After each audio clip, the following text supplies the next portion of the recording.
This is Arcadia on the River, and we are a luxury living community. We are known for our awesome amenities that we have here, additional to our luxury style cottages. Be sure to come visit us and meet the Arcadia family. We look forward to seeing you soon. Bye guys.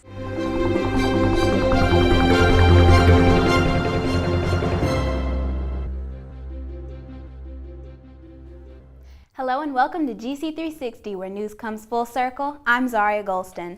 And I'm Ryan Bauman, bringing you news from the Georgia College campus all across the Milledgeville community. Coming up on GC360, Andalusia Farms has been closed to the public since Georgia College took over the historic property last August, but that may be changing. And how Georgia College's recent Newell Scholar has combined her interest in Cuban culture with education. Also, we'll take you to an event designed to get more Georgia College students politically active.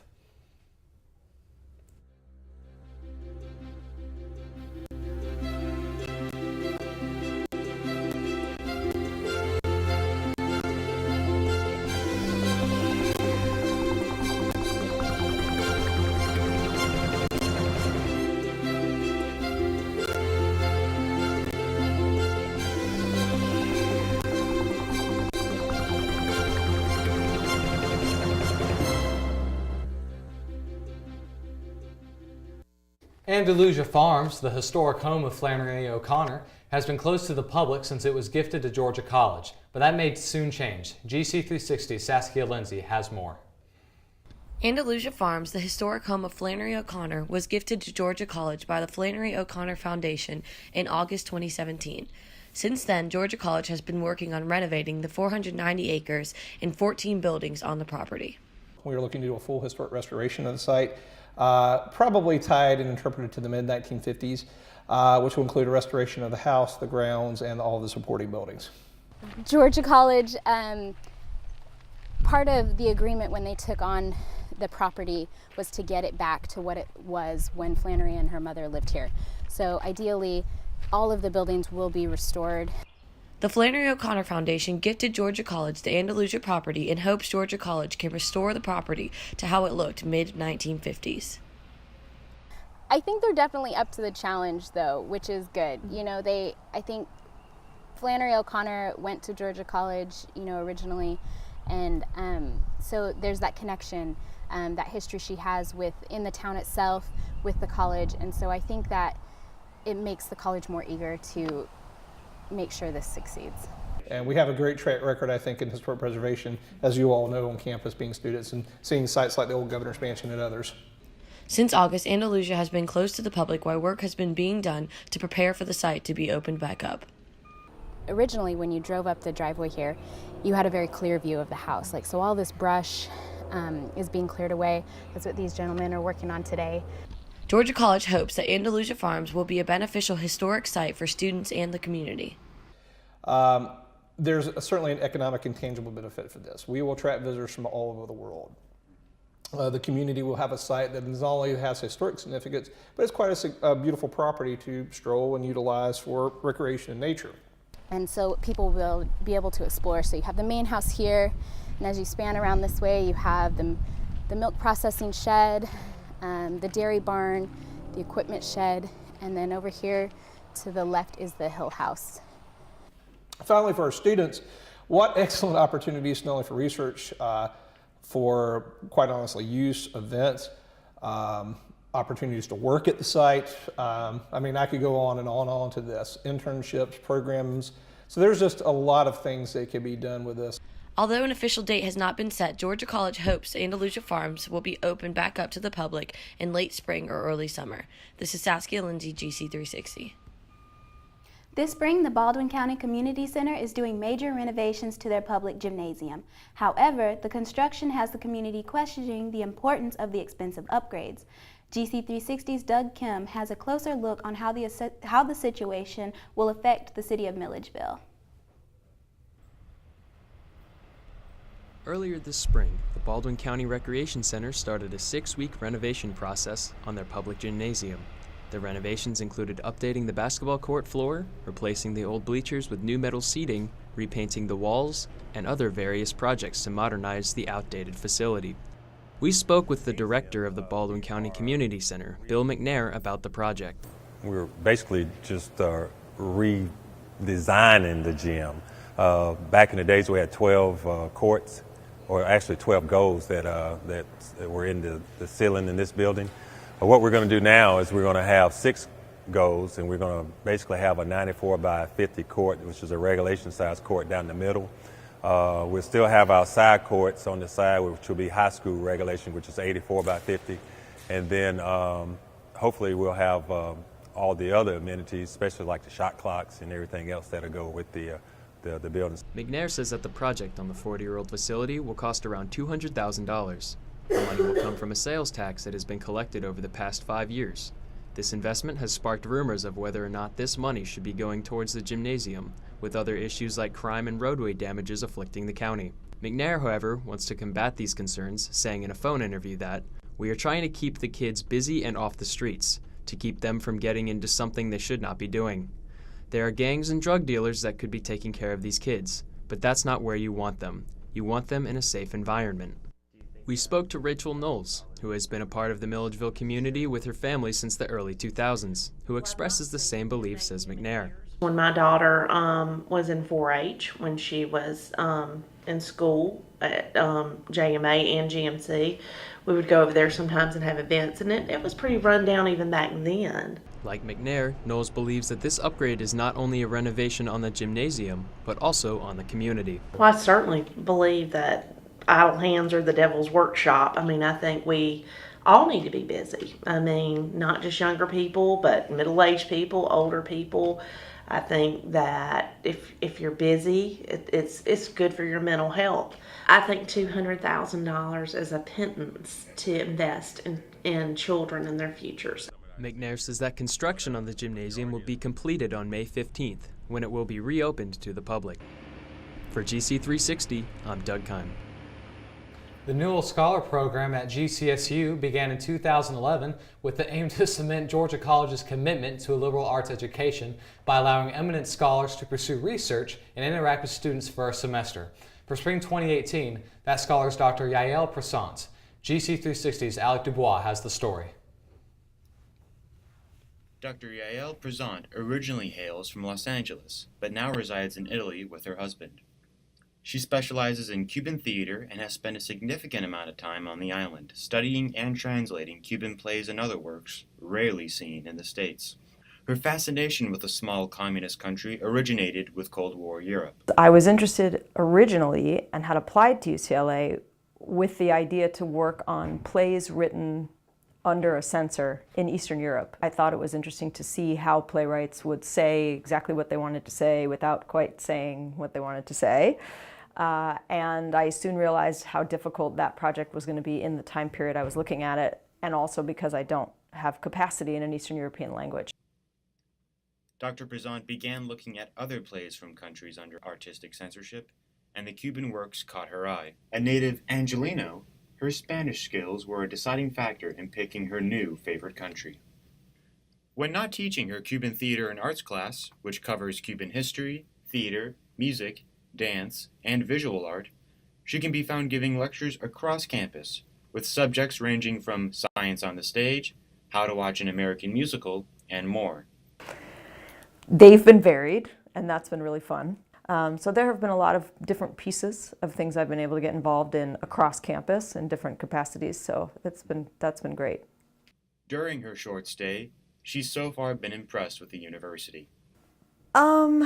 I feel like the students are very strongly connected to one another, and I think that's key to an institution. I think we tend to look from the top down and not from the bottom up and look at what the students are doing and also their relationships to each other. So even something like the fact that most of the housing for students is very close together physically allows for a certain kind of interaction that I think is probably the most useful thing a student gets out of a university. For GC360, I'm Alec Dubois. This past Saturday, the Georgia College Gives Center hosted their first TEDx-like event featuring multiple GC alumni who shared their knowledge about community service. Our Elizabeth Wampler has the story.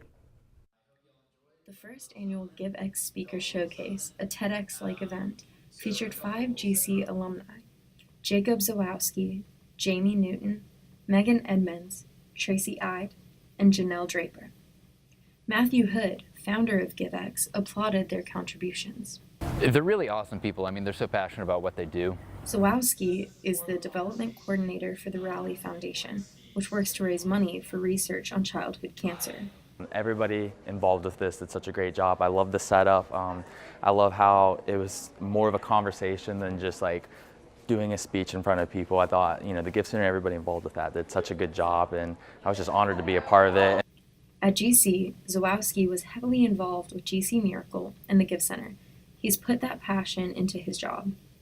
What I love about Rally is that we have signature events, which are put on by our events team, but most of our fundraising comes from empowering others to do whatever they'd like to fundraise. So they could do a bake sale, they could do a benefit concert. It's whatever the school or the company or individual really wants to do, and we just empower them to do that. Matthew Hood worked with other student volunteers to put on the event for the Gift Center. Hood's overall goal was to help inspire others to find their passion in community service. It can spark your heart for community service, and that's honestly what we need in this world. There's a lot of ugly in the world, but community service is what's going to make this world a better place, and you can have fun doing it. The Gift Center plans on continuing this event on campus for years to come to stimulate more community involvement from the Georgia College community. For GC360, I'm Elizabeth Wampler.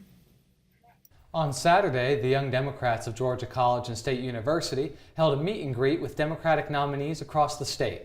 The event was held in the Arts and Sciences Auditorium and featured candidates running for various offices, from Lieutenant Governor to U.S. House of Representatives. Alec Dubois covered the event for GC360.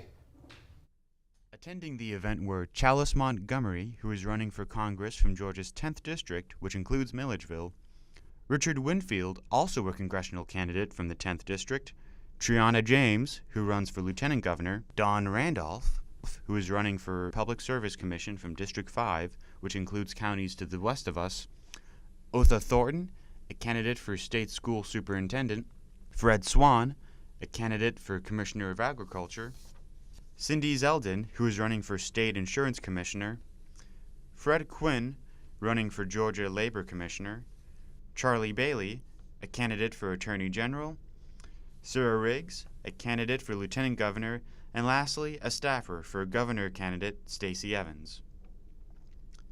SGA President-elect Amelia Lord was in attendance, who, despite declining to state her own political standing, was very supportive of the event and the importance of political activity amongst Bobcats.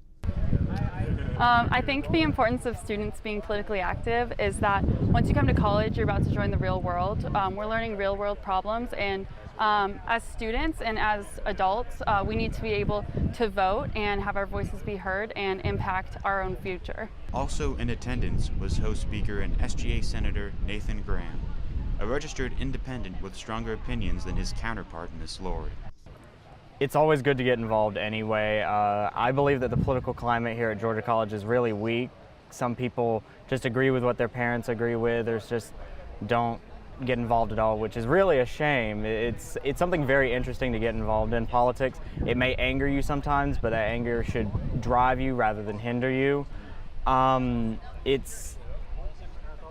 doesn't matter whether Republican or Democrat, just as long as you're involved, you're getting informed, you're finding an opinion. Although the auditorium may not have been full, the event was nonetheless an important reminder of the power Georgia College Bobcats and all students have in shaping their future. For GC360, I'm Alec Dubois. Coming up after the break, tight races in the Peach Belt. The Bobcat softball and baseball teams are giving their conference rivals a run for their money. Details ahead. At the Grove, and we are located directly across the street from the Georgia College dorms, which is within walking distance from the campus. We offer 2- and 3-bedroom apartments here. We have 2 resort-style pools, a 24-hour fitness center. So just take a short stroll across the street from Georgia College and come check us out. In the small town of Elmira, New York, a boy was born into an all-American family. The odds of him achieving his dream in the fashion industry? 1 in 23 million. The odds of having a child diagnosed with autism? 1 in 68. I am Tommy Hilfiger, and my family is affected by autism. Learn more at autismspeaks.org/signs.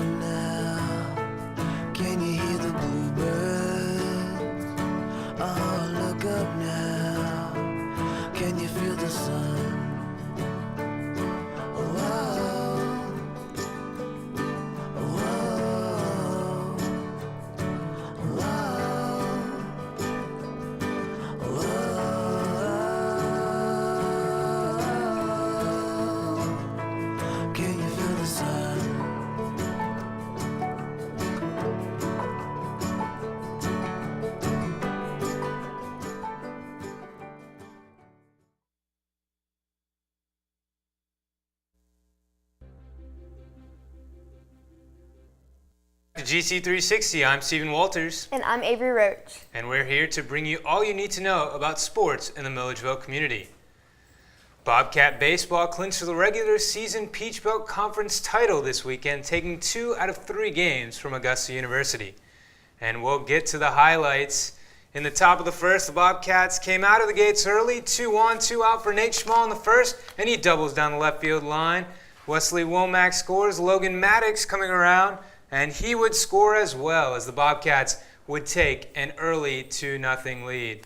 And Charlie Heck, their Friday night starter, took the mound for the Bobcats, sitting on 8 wins coming into play in the first, getting the leadoff hitter to ground to short. Next up, Robertson, and he goes down swinging. And their third hitter would line out to right, a 1-2-3 inning for Charlie Hecht. Now, the ways wouldn't be as smooth sailing in the bottom of the second. Hecht would fall into trouble with bases loaded. Augusta's Brent Alford grounds a short, but Cal Gentry can't come up with it, scoring a run. Hecht would escape the inning with only 1 run scored. In the top of the 6th, runners on the corner for catcher Brandon Purcell, and he hits a ground rule double down the line. Initially, they thought it would score more, but they had to bring the other runner back. And next hitter, Mike Warren, and he plates 2 on a single up the middle, pushing the score to 5-1 for the Bobcats. Now, Augusta wouldn't go down quietly, as they would tack on 1 more in the 6th inning, but Hecht would limit the damage to just 2 runs over 6 innings, so another quality start from their Friday night starter. Now, in the top of the 9th, Bobcats looking to add more, and Brandon Purcell, another double, and that will score 2 to push the score to 10-2 for the Bobcats, their 13th double-digit win of the season. And in the bottom of the 9th, Mason Robertson, the last hope for Augusta, and Brandon Purcell nearing the screen, puts the squeeze on that one to end the game. Bobcats tallied 15 hits en route to supporting Charlie Hecht for his 9th win of the season. And Hecht is currently 3rd in the conference with 9 wins, and 2nd only behind teammate Bradley Kamak with a 2.27 ERA. And the Bobcats will travel to Columbus State this weekend for a 3-game series. Georgia College softball continued their quest for the top spot in the PBC on Wednesday, facing #1 ranked University of North Georgia. We'll start in the bottom of the 2nd inning. Bases are loaded with 2 outs for UNG, but Jesse Morris gets Hoppy Gregory down switching to keep the game scoreless. And in the top of the 4th, Holland Coursey up in an RBI opportunity with no outs, but she flies out. Coursey was held hitless in the contest. Caitlin Davis up in the top of the 5th, facing Kylie Smith, and she goes yard to left field, her 5th of the year, to tie the game at 1.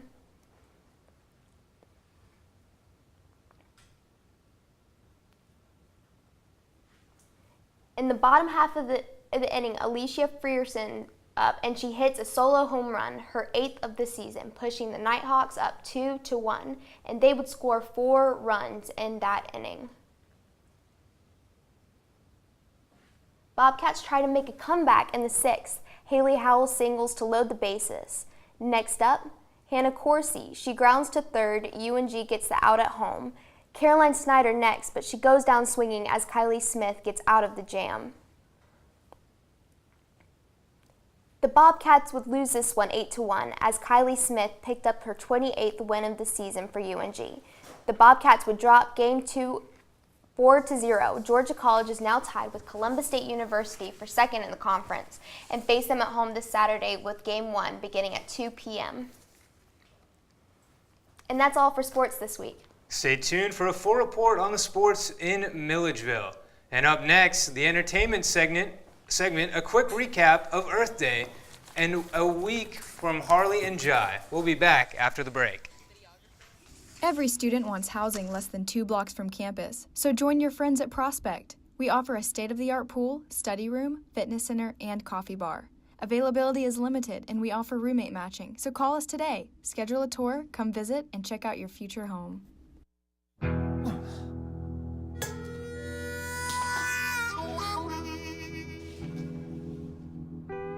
Get caught buzz driving, and you could do some hard time. Craig, knock it off.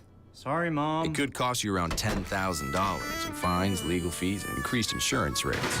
And that could set you back a few years. Buzzed, busted, and broke. Because buzz driving is drunk driving.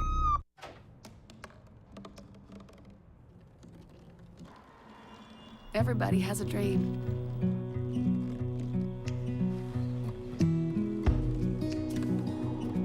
Mine was to see the ocean. And with a little help, I made it.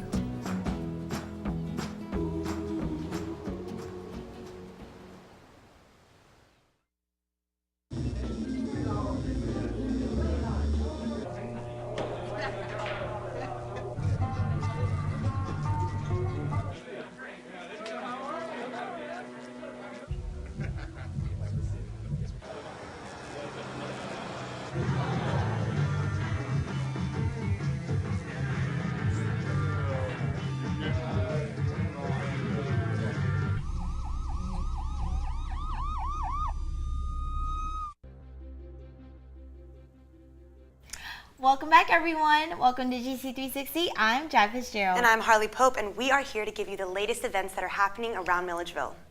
Earth Week happened, and GCSU celebrated our amazing world in some awesome ways. Harley went to go and check it out Friday, and she found some beautiful artwork, veggies, potted plants, and some edible flowers. See for yourself.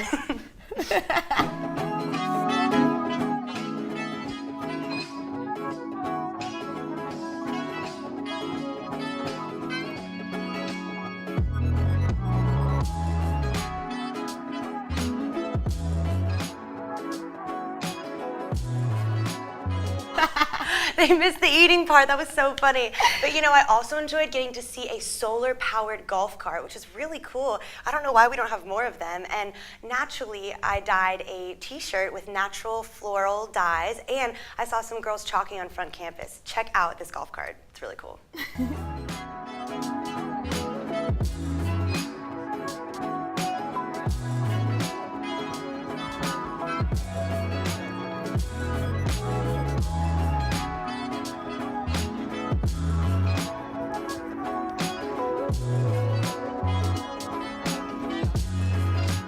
Thank you so much to my good friend Rebecca McMurray for helping me with that footage, as well as to the band Jerry 22 for that awesome soundtrack you just heard behind the film. Another cool event that happened around our community was the second annual Hop and Mic Night that took place in the basement of Blackbird Coffee downtown. Yeah, for the Hope and Mic, many people came out to show their talents in support of To Write Love on Her Arms for Georgia College. And this was a night of stories, poetry, and hope. Attendees were also welcome to share their stories, sing, or even perform at the open mic, and they had a great turnout. So not Hop, but Hope. Hope and Mic Night.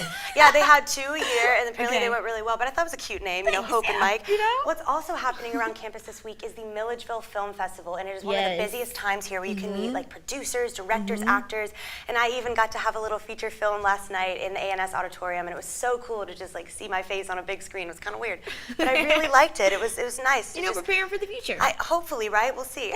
And Milledgeville Film Fest is a really cool time just to really see a lot of creativity around the world. The people came from New York and Vancouver and even someone from Denmark. It was really cool to see them in Milledgeville. That You know, is. give them that vibe. Yeah. It was awesome.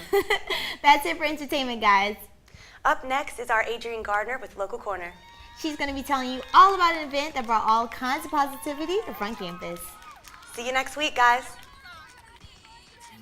In the small town of Elmira, New York, a boy was born into an all-American family. The odds of him achieving his dream in the fashion industry? 1 in 23 million. The odds of having a child diagnosed with autism? 1 in 68. I am Tommy Hilfiger, and my family is affected by autism. Learn more at autismspeaks.org/signs.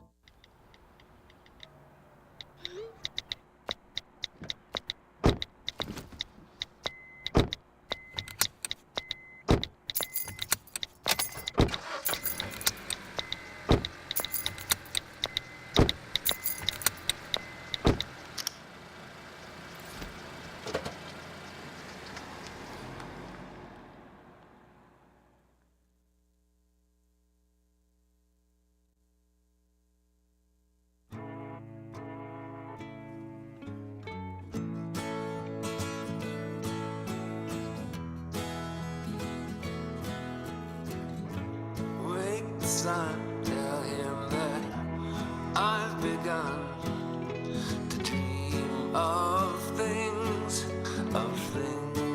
to come, and tell the trees not to look for me.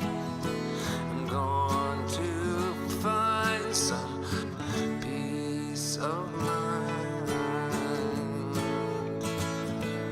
Wake the sun, wake the sun, wake the sun, wake the sun.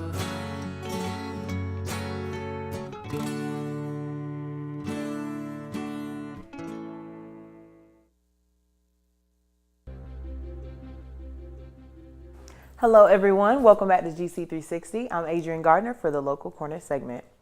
To Write Love on Her Arms, also known as TWALA, is a nonprofit organization that is dedicated to helping people who struggle with depression, addiction, suicide, and self-injury. On Wednesday, they held their very first Body Positivity Day. Body positivity is a movement about spreading self-love and self-appreciation. They had posters on body positivity and flowers to give the students as they went by, as well as some tasty goodies. Along with tabling, they had a fashion show here on Georgia College's front campus to give students the chance to feel confident in the skin they're in and to strut their stuff. And afterwards, they gave the lovely participants goodie bags. Now let's take a look at the beautiful participants as they strutted down the runway on their final walkthrough.